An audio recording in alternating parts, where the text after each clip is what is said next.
Hello everybody. We start today our second lecture of Grammar 113. Let's look at the first skill. You remember last time we were studying the main parts of the sentence. We said that the subject and the verb are the main parts of the sentence. This is what we cannot omit. So you know that a subject and a verb are main parts or are two parts that we cannot have a sentence without. يعني لازم كل جملة يبقى فيها فاعل وفعل. طيب أحيانا يعني sometimes we have sentences with more than one subject and more than one verb. ساعتها بنقول ان احنا we have a sentence that contains more than one clause. فاكرين المرة اللي فاتت احنا فرقنا بين الفريز. A phrase is a group of words without a verb and a subject, and a clause is a group of words with a verb and a subject. تعالوا نبص مع بعض على الكلام اللي قبل السكيلز اللي احنا هنتمرن عليه. Sentences with more than one clause. A clause is a group of words containing a subject and a verb. Many sentences have more than one clause. وهنشوف دلوقتي ازاي. انتوا فاكرين المرة اللي فاتت احنا في المحاضرة الأولى احنا كنا بنطلع الجملة يعني بنطلع السبجكت وبنطلع الفيرب. طيب هنا بقى كأن عندنا أكتر من جملة، لأن عندنا أكتر من فعل وأكتر من فاعل. طيب في دايما بيبقى فعل أساسي وفاعل أساسي. هنشوف إيه اللي عندنا هنا دلوقتي لما نبتدي ناخد جمل فيها أكتر من فاعل وأكتر من فعل. You need to know the subject and the verb in every clause. A connector is used to connect two clauses. A connector يعني حاجة، كلمة، أو ساعات بتبقى عدة كلمات بتبين العلاقة ما بين two clauses in the sentence. لأن احنا مش دايما طبعا عندنا جمل قصيرة، احنا بيبقى عندنا جمل كبيرة قوي. طيب the connector we use depends on the meaning or the relation between the two clauses. تعالوا نشوف هنا. Use coordinate connectors correctly. يعني coordinate connectors يعني the words or the number of words يعني the phrase that connect clauses together. Coordinate connectors are used to connect two clauses. The connector chosen depends on the relation between the two clauses. يعني depends on the relation between the two clauses. ساعات أنا ببقى بقول عشان أضيف لما أقول and، وساعات بقول but عشان أقول على علاقة تعارض ما بين the two clauses. طيب the connector may express addition إني أقول and، contradiction تعارض، or result نتيجة. Before the connector which introduces the second clause a comma is used. دايما قبل الكونكتور اللي بيربط two clauses ببعض بيبقى عندي comma. تعالوا نشوف الجمل اللي معانا دي. Nadia is cooking and Ahmed is cleaning. Nadia is short but Ahmed is tall. طيب في المثال الأول I'm only adding، بقول حاجات بضيفها على بعض. لكن في الجملة الثانية Nadia is short but Ahmed is tall، I'm connecting sentences that do not agree together. المعنى في الكلوز الأولانية Nadia is short contradicts the meaning in the second clause which is Ahmed is tall، فبقول but. Nadia must go to the bank or Ahmed will do it. طيب هنا برضو بقول علاقة إن حد ممكن هيعمل حاجة أو حد تاني هيعملها or. Nadia shouted, so Ahmed left. So هنا بتبين النتيجة. Nadia shouted, so Ahmed left. Ahmed is upset, yet he will come back. برضو so and yet express result. طيب يبقى coordinate connectors يعني الكلمات اللي بتربط two clauses ببعضها are, and, but, or, so, yet. The pattern used is. The pattern used يعني شكل الجملة بيبقى ايه؟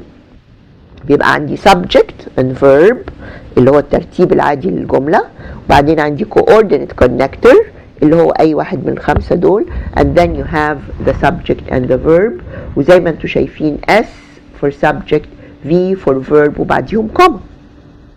طيب let's look at this example.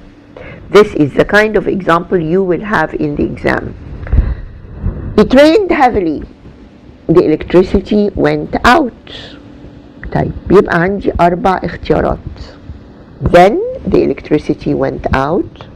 So, later, and next. طيب those two sentences or those two clauses which are independent، يعني أنا ممكن أقول it rained heavily جملة وخلاص، the electricity went out جملة. هما الجملتين دول مش مرتبطين ببعض بأكتر من العلاقة دي، لأن ممكن هنشوف بعد كده جمل منهم جملة واحدة أو منهم كلوز واحدة اللي ليها معنى، والكلوز الثانية لازم تبقى مرتبطة بيها. فهنا أنا عندي and, but, so, or, yet are the coordinate connectors that tie together or that connect together independent clauses. كل clause من دول ممكن تبقى لوحدها ليها معنى. طيب what do I need here? It rained heavily وعندي comma. The electricity went out. I need a coordinate connector. What coordinate connector do I have in these choices? لا next ولا later ولا then, so it's only so. Only B is a connector. It is the correct answer. طيب تعالوا نشوف مع بعض exercise 6. Each sentence contains more than one clause. Underline the subjects once and the verbs twice. Circle the connectors. We do not circle, like we put boxes because in the computer we do not have circles. And indicate if the sentence is correct, C, or incorrect. طيب تعالوا نشوف number 1. The application مش دي subject should be filled. Should be is the verb. The application should be filled for all courses and culture is a course. انتوا بتاخدوا مادة اسمها culture. طيب culture is a course مش دي جملة اهي؟ جملة ممكن تبقى ليها معنى لوحدها. The application should be filled for all courses ودي برضو جملة ليها معنى لوحدها، لكن الاتنين أنا عايزة أربطهم مع بعض، فبيبقى عندي كوما قبل الكونكتور وأنا بضيف، ما بقولش علاقات متعارضة، يعني the meaning is not contradictory in these two with these two clauses، فبقول and culture is a course. طيب dark clouds fill the sky but no rain is expected. تعالوا نشوف في آخر المحاضرة زي ما انتوا عارفين هتلاقوا الكي أو الانسر key. طيب with the answer key you can study alone. When you are studying at home alone حاولوا تعملوا مع بعض أو حاولوا تعملوا لوحدكم الإكسرسايز، وبعد كده you can check what you do not know مع ال answers at the end of the lecture. طيب بصوا بقى هنا we are doing exercise 6. Underline the subjects once and the verbs twice. Put the connectors in boxes and indicate if the sentence is correct or incorrect. طيب تعالوا نبص على أول واحدة. The application should be filled for all courses. خلصت الجملة دي أو خلصت الكلوز دي. Application is the subject, should be filled is the verb. أنا عندي connector هنا يبقى قبليه في comma. And culture is the connector. يبقى and is the connector, so you put it in a box. Culture is the subject and is the verb. طيب تعالوا نبص على الجملة الثانية. Dark clouds fill the sky. Dark clouds is the subject. ممكن أقول clouds وبس، لأن dark is an adjective and you know the adjectives are not very important. يبقى clouds fill is the verb. طيب but no is expected. طبعا is expected is a verb. What do I have here missing? I have but, which is the connector, but I do not have a subject. تعالوا نشوف بنقول عليها ايه.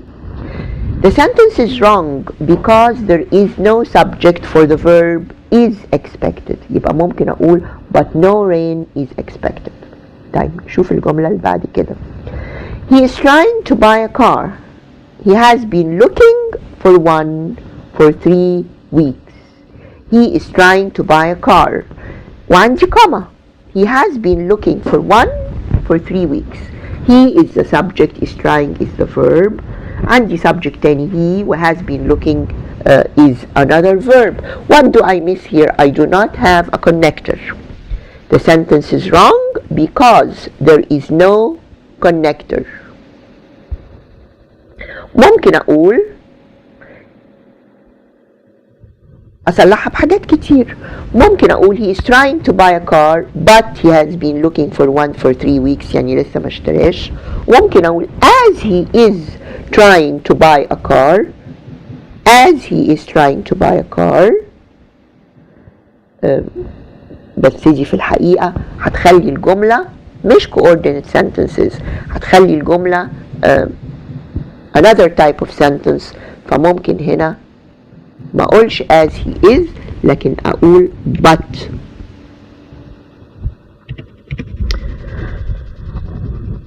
So the book was out of print. I had to photocopy one. طيب احنا عارفين هنا برضو ان انا ما اقدرش اقول الكونكتور at the beginning. The connector should come at the middle.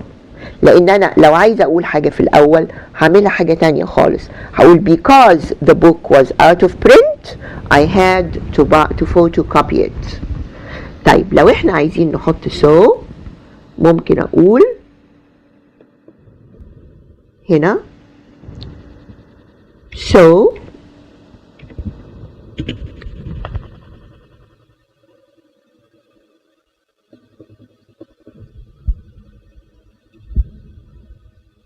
وطبعا لان دي بداية الجملة you should have a capital letter. Sorry, we omit that. The book was out of print, comma, so I had to photocopy it. بعد شوية هنشوف الادverb clauses اللي ممكن استعمل فيها because. The sentence is wrong because the connector is illogical. It must come at the end. The professor will give a written exam or she may ask for a term paper. طيب أنا عندي هنا جملة صح. The professor is the subject. Will give is the verb. She, the other subject. May ask is the other verb and or is connector. So the sentence is correct. Let's look at number 6. I should have finished the paper yesterday, yet will not be ready until tomorrow. Type I, subject, should have finished, verb, yet is the connector, will not is a verb. So what do I miss here? I miss the subject. The sentence is wrong because the second clause does not have a subject. Yet, ممكن أقول yet it will not be ready. Let's look at number 7. Visitors kept coming, so I was not able to finish my work. The sentence is correct. 2 verbs, 2 subjects, and a connector. My briefcase was found, but, connector, all the documents is the subject, had been stolen, the verb. Or you can buy the car for cash. You can pay monthly installments. طيب أنا عندي هنا الconnector جه في أول جملة, and this is wrong.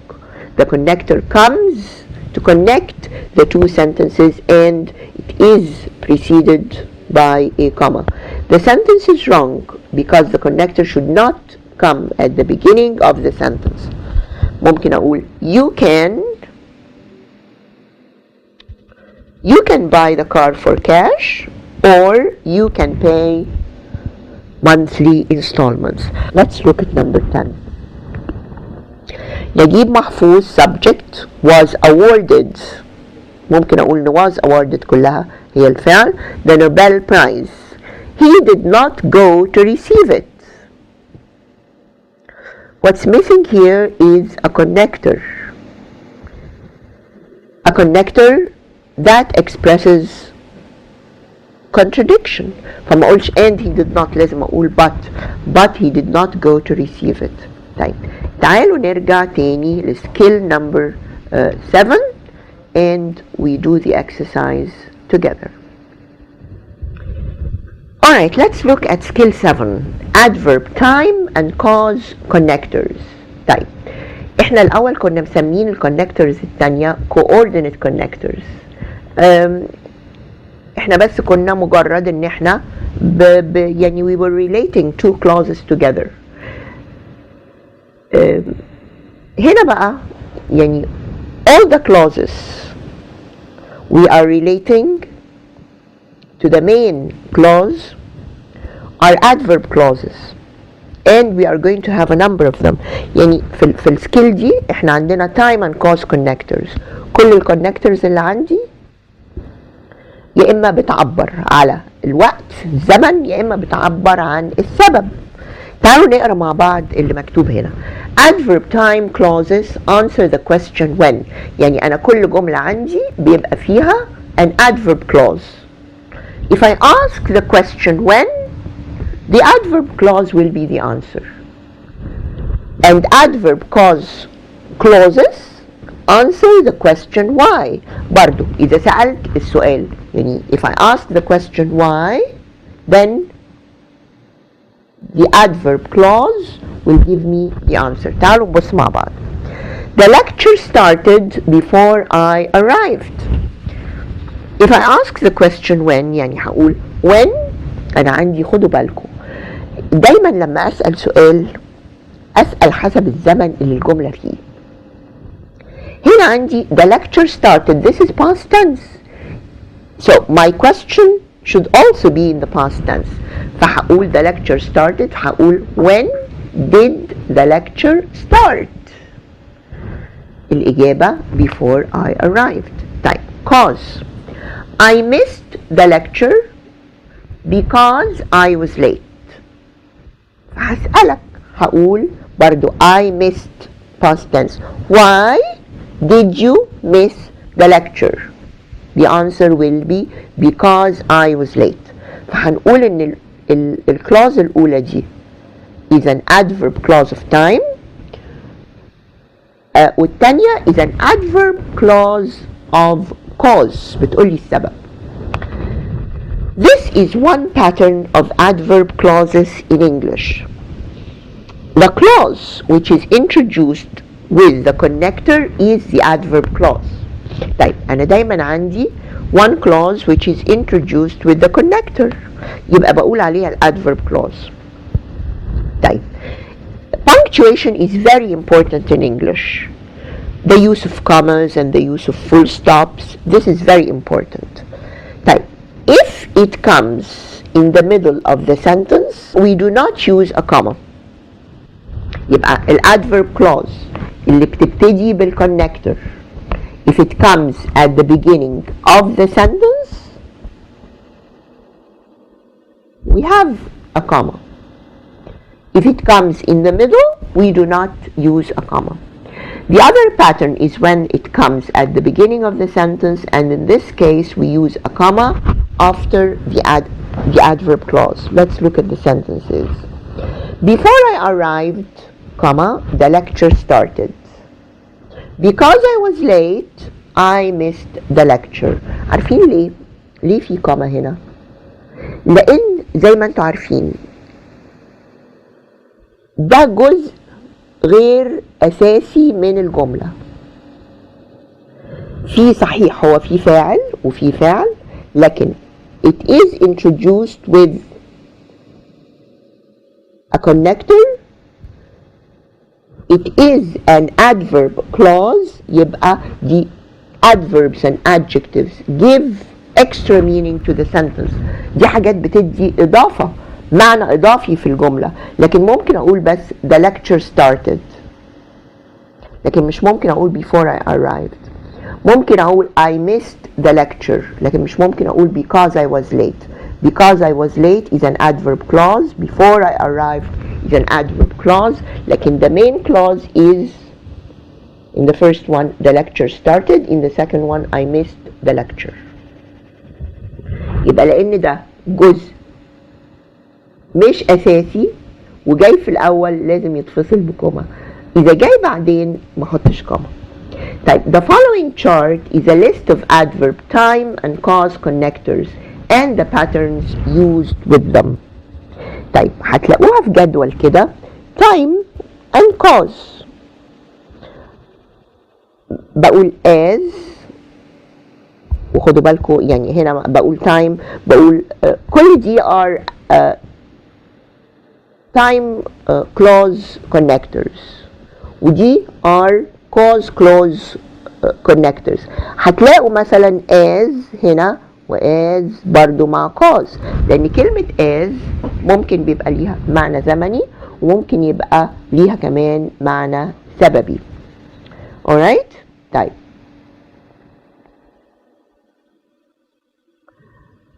نشوف بقى الباترن بيبقى ايه. بيبقى عندي subject verb وعندي adverb وبعدين عندي subject verb of the adverb clause adverb connector وبعدين subject and verb. طيب هنا مثلا بقول ايه I went home when it started to rain. I went home because it was late. طيب افرضوا ان جه عندي الادفيرب كونكتور في الاول، يعني جت عندي الادفيرب كلوز في الاول، يبقى مفروض اعمل ايه؟ I should have a comma. Subject, verb, and then you have a comma. When it started to rain, I have a comma here. I went home. Because I was late, comma, I went home. Not because I was late, because it was late. لأن الوقت كان متأخر. I went home. طبعا خدوا بالكم إن يعني you do not have capital letters in the middle of the sentence except when it's I. لكن لأن الكمبيوتر ساعات هو اللي بيقلب لوحده علشان الجدول ده، فهو بيقلب لوحده يعمل capital letter. But when you're writing, this is again part of the punctuation in English. Be very careful when to use capital letters and when you don't. Type exercise 7. Each sentence contains more than one clause. Underline the subjects once and the verbs twice. Put the connectors in boxes and indicate if the sentences are correct C or incorrect I. Type. Since school finished an hour ago, children still at school need to be picked up. Type here. Since is the connector and it should be put in a box. And the connector starts at the beginning of the connector is used at the beginning of the sentence. So we have a comma here. So this is correct. Since school finished an hour ago, since معناها because. Because school finished an hour ago, children still at school need to be picked up. The sentence is correct. Their families were investigated before were admitted to their jobs. Families, subject, were investigated, the verb. Before is the connector. وطبعا لأنها جاية في نص الجملة يبقى ما عنديش comma. Were admitted is a verb. يبقى the sentence is incorrect because it does not have a subject. ممكن أقول إيه؟ Their families were investigated before they were admitted to their jobs. لأن هنا الجملة ناقصة subject. Let's look at number 3. The soil is prepared, subject and verb. The seeds are thrown, subject and verb. So I do not have a connector. There is no connector. ممكن أقول when the soil is prepared, the seeds are thrown. يعني زي ما قلنا إن the time clause answers the question when. فممكن هقول when are the seeds thrown. الرد هيقول when the soil is prepared. طيب let's look at number 4. People are becoming more and more alarmed. People, subject, are becoming verb. More and more alarmed about robberies whenever robberies occur in the neighborhood. The sentence is correct. 2 subjects, 2 verbs, and the connector. And the connector or the adverb clause comes after the main clause. الجملة الأساسية بتاعتي يبقى ما عنديش هنا comma.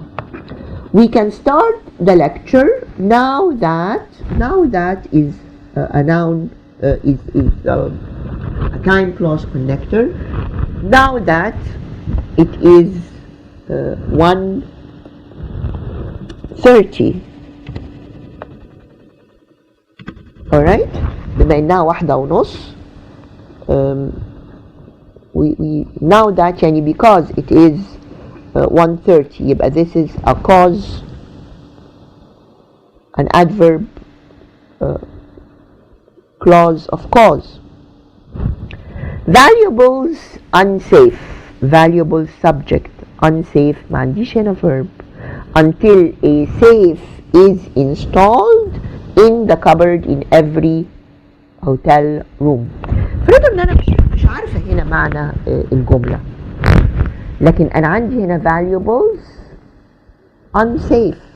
طيب بعد السبجكت وعندي هنا كلمه اهي واضح انها تبقى adjective او حاجه. I should have verb to be here. هنا a safe يعني خزنه.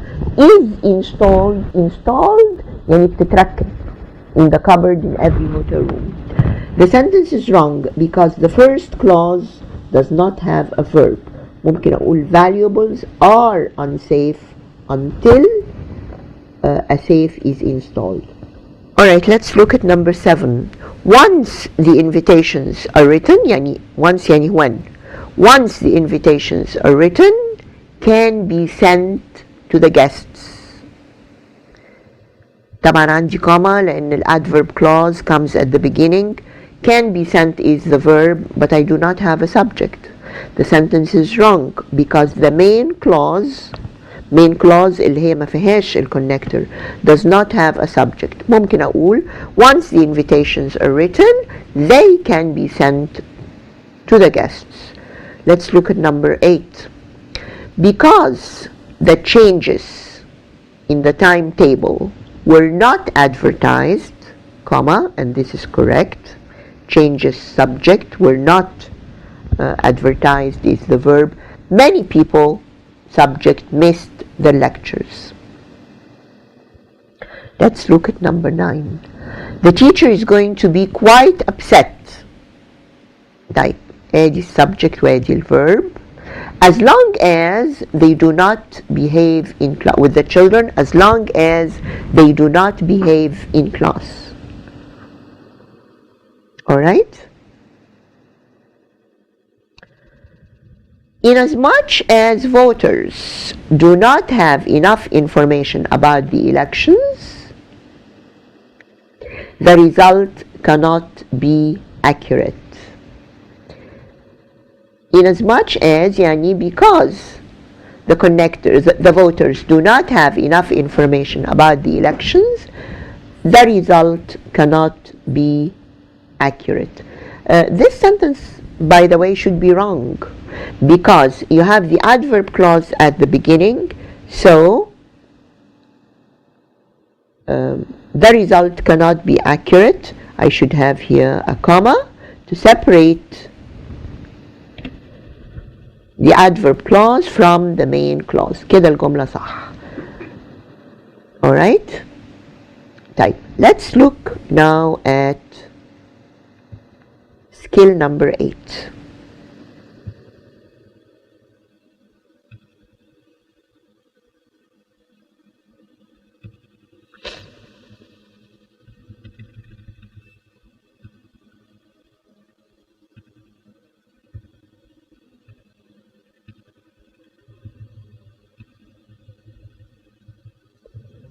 طيب other adverb connectors زي ما قلت لكم مش بس عندنا cause and time connectors أو cause and time adverb clauses, عندنا حاجات تانية كمان.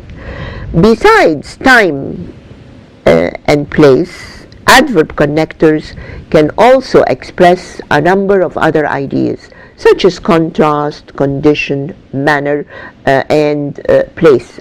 This is a misprint. Besides time and cause. يعني عندنا time, cause, contrast, condition, manner, and place.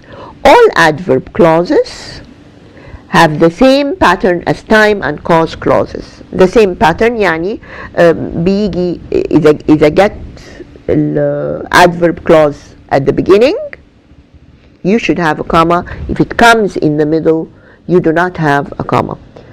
Oh, if the adverb clause comes at the beginning of the sentence, there is a comma in the middle. If it comes in the middle of the sentence, there is no comma. طيب تعالوا نشوف الجمل اللي عندنا دي. Although I was late, دي الادverb clause. I attended the meeting. تاني واحدة اللي هي the other pattern. I attended the meeting although I was late, مع اني كنت متأخرة. طيب نشوف الجملة دي او المثال اللي بيجي الامتحان زيه. You will pass the exam provided you ادي subject will pass verb the exam, that's the object. Provided يعني this is the connector اللي هو زي if, وهنشوف دلوقتي a table of connectors.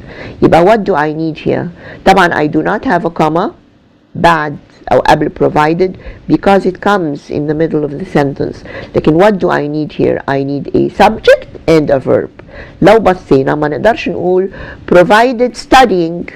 انتوا عارفين in present participles are not verbs and I need a subject as well. Study, to study is infinitive. The only choice or the only option that has a subject and a verb is D. You study. Provided you study. In this sentence, provided is a condition adverb connector. يعني ايه condition adverb connector؟ انتوا عارفين ان انا الcondition connectors ان احنا دايما بنقول if لكن provided means if you study, provided you study, it should be followed by a subject and a verb, and D is the only choice that has a subject and a verb which completes the adverb clause. Type. The following chart lists the adverb connectors of condition, contrast, manner, and place. Remember that the adverb clause is separated by a comma if it comes at the beginning, and a comma is not used if it comes in the middle. لكن with contrast sentences اللي فيها although a comma is used in both patterns. يعني لو قلت أحمد is a good mechanic while Ali is not. while هنا مش معناها بينما مش بتبين الوقت.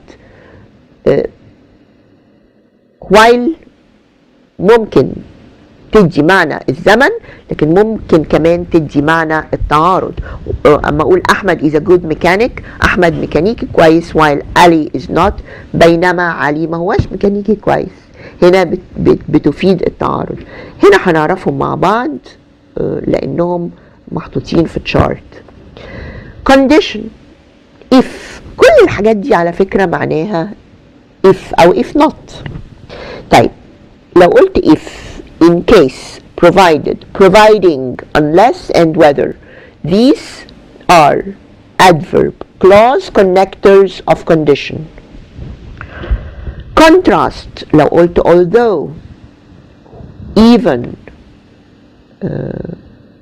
هي مش even وthough، هي even،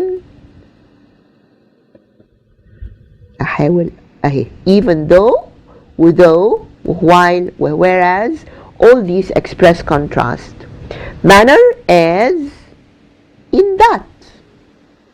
how it answers the question how. طيب place لما بقول where أو wherever، وهتشوفوا كمان بعد كده in where ممكن تبقى يعني we can use it also in adjective clauses. احنا عارفين نعرف حاجة مهمة قوي in adverbs qualify verbs and adjectives qualify nouns. alright. طيب فإذا عندي where بتبتدي clause that qualifies a noun بتوصف اسم، يبقى مش هتبقى an adverb clause لمجرد انها بتبتدي بwhere، هتبقى adjective clause لانها بتوصف noun مش verb. طيب نشوف بقى الباترن.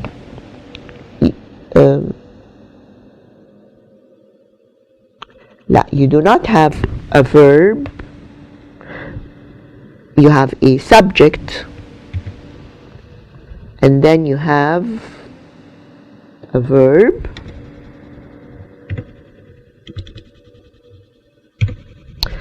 Bob went to school even though he felt sick.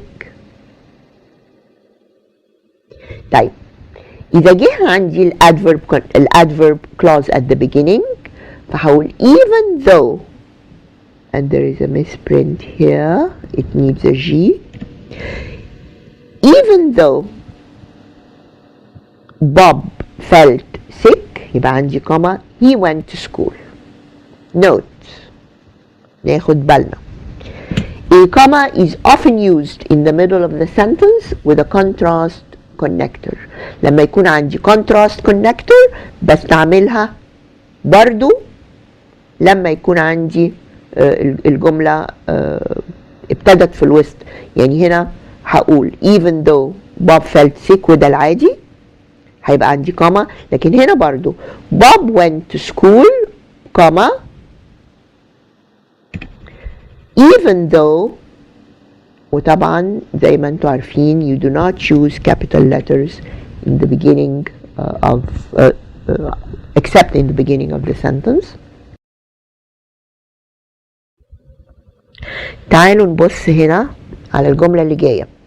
The Smith family arrived at 2 while the Jones family arrived an hour later. طيب يبقى مفروض هنا ناقص ايه؟ ناقص هنا اني استعمل comma because I am using here a contrast connector. يبقى الكوما بتيجي سواء get الادverb clause at the beginning or in the middle. طيب نعمل مع بعض exercise 8. نعملها هنا احسن. انتوا عرفتوا ازاي بنعملها. هقولها كلام وبعدين انتوا ممكن تراجعوها في الورا لو ما عرفتوش. Each of the following sentences contains more than one clause. يعني it contains more than one subject and more than one verb. Underline the subjects once and the verbs twice. Circle the connectors. انتوا عارفين احنا we put them in boxes and indicate if the sentence is correct or incorrect. طيب. Number 1. It's done for you. You cannot get the job if you have no experience. طيب ادي الادverb clause من اول if you have no experience وجاي في الوسط يبقى مفيش comma. ادي عندي two subjects you الverb cannot you برضو subject and have. This sentence is correct. The captain gave strict orders. The sailors did not obey. طيب هنا هعمل ايه؟ هنا انا ما عنديش كونكتور. عارفين لو كنا بنستعمل الكوردينيت كونكتورز اللي في الاول اللي مجرد ان انا بربط جملتين ببعض ممكن هقول but the sailors did not obey. طيب هنا ممكن اقول ايه؟ ممكن اقول although the captain gave strict orders. بقى عندي connector وبقت الاولانيه الجمله الاولانيه دي an adverb clause. The sailors did not obey. طيب no one is admitted to the program unless one the requirements. طيب no one subject is verb أو is admitted is the verb to the program. No one is admitted to the program. طيب unless that's the adverb connector. One the requirements. طيب one is the subject. The requirements يبقى هنا I do not have a verb. ممكن أقول unless one وأكمل بverb من عندي أحطه هنا. unless one ممكن أقول مثلا meets the requirements أو fulfills the requirements. طيب نبص على let's look at number 4. While most passengers came on time. وانتوا عارفين إن while هنا expresses contradiction. عندي كوما اهو. most passengers subject came verb. Some were delayed because of the traffic. Some يعني some passengers يبقى ادي عندي subject were delayed verb because of the traffic. طيب I will take you wherever need to go. الجملة دي برضو غلط. I subject will take you wherever. عندي الكونكتور need to go. ما عنديش هنا subject. يبقى المفروض ممكن هنا عشان الجملة دي تبقى صح ممكن أقول wherever you need to go. بقت صح. I will go whether you join me or not. I will go subject and verb. Whether connector. Whether or not دي الكونكتور. You subject join verb. طيب تبقى الجملة صح. Providing طبعا capital P. Providing قلنا يعني if يبقى ادي الكونكتور بتاعي. Providing the demonstrations continue. Demonstrations subject continue verb إذا استمرت المظاهرات. University lectures are sorry انا قلت are ولو انها مش موجوده لان الجمله هنا ناقصه الفيرب. university lectures as scheduled ادي subject. ممكن اقول مثلا university lectures will continue، يبقى انا زودت هنا الفعل will continue as scheduled. as the doctor advised everybody must take the flu vaccine. طيب the doctor advised subject and verb, everybody subject must take verb، لكن أنا هنا as is the connector يبقى get الadverb clause في الأول. to make the sentence correct I should have a comma here.